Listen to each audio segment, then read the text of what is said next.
ay um, God's presence, my courage. Sinasabi po dito, fear is something na lahat tayo nakaranas. Pwedeng fear of the future, fear of failure, fear of people's opinion, or fear na baka hindi enough ang kakayahan natin.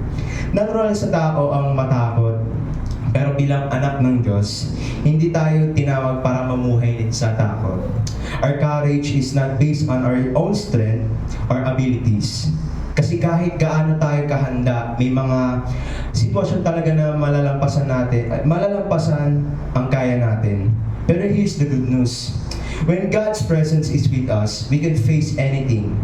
His presence gives us peace in the middle of worries, strength in our weakness, and confidence in time of uncertainty. That's why we can stand fear and declare God's presence, my courage. Next slide. Babasahin po natin sa Deuteronomy 31 verse 6. Sinasabi po dito, magpakatatag kayo at magpakatapang. Huwag kayong matatakot sa kanila dahil ang Panginoon ng inyong Diyos ay kasama ninyo. Hindi niya kayo iiwan o pabayaan man. Sabi po dito, this verse reminds us that real courage does not come from ourselves, but from knowing that God is with us. During this time, the Israelites were about to face great battles. Naturally, natatakot sila kasi malalaki at malalakas ang mga kaaway nila. Pero God reassured them that through His promise, I will never leave you nor forsake you. In the same way, tayo rin today may mga battles, pwedeng personal struggles, challenges in family, studies, work, or even in ministry. Sometimes we feel weak or unqualified, pero the presence of God is our guarantee that we are not alone. So next slide, next verse, dito po sa Joshua 1:9. Sinasabi po dito, alalahanin mo palagi ang bilin ko sa iyo. Magpakatatag ka at magpakatapang. Huwag kang matakot o kayang maghina dahil ako ang Panginoon ng inyong Diyos ay kasama mo kahit saan ka pumunta. Diba dito pa rin sinabi dito na huwag kang matakot o kaya manghina dahil ako ang Panginoon ng inyong Diyos ay kasama mo kahit saan ka pumunta. God gave this command to Joshua at a very critical time was about to lead Israel to the promised land. Malaki ang responsibilidad niya at natural lang ang makaramdam siya ng takot o panghihina. Pero malinaw ang bilin ng Diyos. Be strong and courageous, for I will be with you wherever you go. This verse reminds us that real strength and courage do not depend on our own ability, but on God's presence and promise. Wherever life takes us, we don't need to be ruled by fear because God assures that He will always be with us. Amen. So next verse dito po sa Isaiah 41 verse 10. Sinasabi ko dito, huwag kang mangamba sapagkat kasama mo ako. Huwag kang malungkot sapagkat ako ang inyong Diyos. Palalakasin kita at tutulungan. Alalayan kita sa pamamagitan ng kamay kong nagliligtas. In this verse, God was speaking to His people who were facing difficulties and uncertainty. Naturally, they had reasons to be not afraid. To be afraid and discouraged. Pero malinaw ang sinabi niya, do not fear, for I am with you. Amen. The promise here is very personal. God Himself will strengthen, help, and uphold His people. Hindi lang niya sinasabi na huwag matakot, kundi binibigyan niya ng dahilan kung bakit hindi dapat matakot. Dahil siya mismo ang nagbibigay ng lakas at tumutulong sa atin. For us today, this is a reminder that when we feel weak, overwhelmed, or discouraged, God is the one who sustains us. We are not expected to face life's challenges on our own because His promise, His strength, and help every step of the way. Amen. So next verse dito po sa Psalms 27 verse 1, sinasabi po dito ay, ang Panginoon ang aking ilaw at tagapagligtas. Sino ang aking katatakutan? Siya ang nagtatanggol sa akin kaya wala akong dapat katakutan.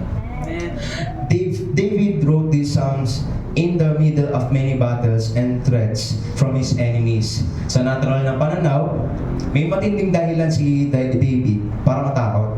Marami siyang kaaway na gustong pumatay sa kanya. At madalas nasa panganib ang buhay niya. Pero instead of focusing on the danger around him, he declared his confidence in God. Tinawag niya ang light si Jesus Christ or si Lord. Kasi siya ang nagbibigay ng direction at pag-asa sa gitna ng kadiliman ng problema. Tinawag din siya salvation si Lord. Dahil siya ang kumakalinga at nagliligtas mula sa lahat ng panganib. At tinawag niyang stronghold si Lord dahil siya ang matibay na kanlungan at matatagal ng proteksyon na hindi matitinag ng kahit sinong kalaban. Amen. The point of David is simple but powerful. Kung si Lord mismo ang liwanag ko sa dilim, ang tagapagligtas ko sa panganib, at ang matibay kong proteksyon laban sa kaaway, sino pa ang dapat kong katakutan? His confidence was not in his own strength or weapons, but fully in who God is. Ganun lamang po sa ang Lord sa buhay natin, di ba? Siya ang babahala sa ating mga problema, di ba? Kaya hindi natin kailangan matakot sa ating problema. Kasi kasama natin palagi yung Lord eh.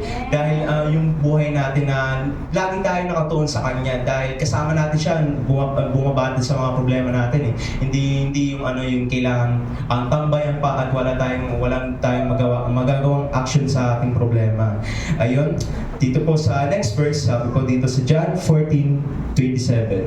Sabi po dito, huwag kayong mabagabag at huwag kayong matakot. Dahil iniiwan ko sa inyo ang kapayapaan, ang aking kapayapaan, ang ibinibigay ko sa inyo. Hindi ito katulad ng kapayapaang ibinibigay ng mundo. Amen. These were the words of Jesus to His disciples before He went to the cross. Alam niya na matatakot at mababalisa sila sa mga mangyayari. Pero instead of fear, He promised them peace. Hindi ito yung ordinary people na temporary.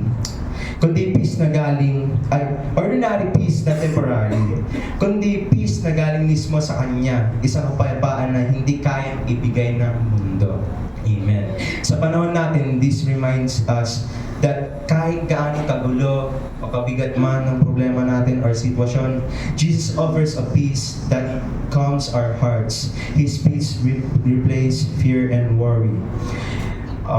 His peace replaces fear and worry, allowing us to face life with confidence. Amen.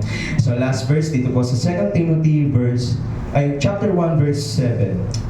Sinasabi po dito ay, sapagkat hindi tayo binigyan ng Diyos ng espiritu ng kaduwagan, kundi espiritu ng kapangyarihan, pag-ibig at disiplina sa sarili. Fear doesn't come from God. Madalas ang takot ay nagiging dahilan kung bakit tayo nagdadalawang isip. Nagtali sa doubt o hindi nakapag-step out in faith.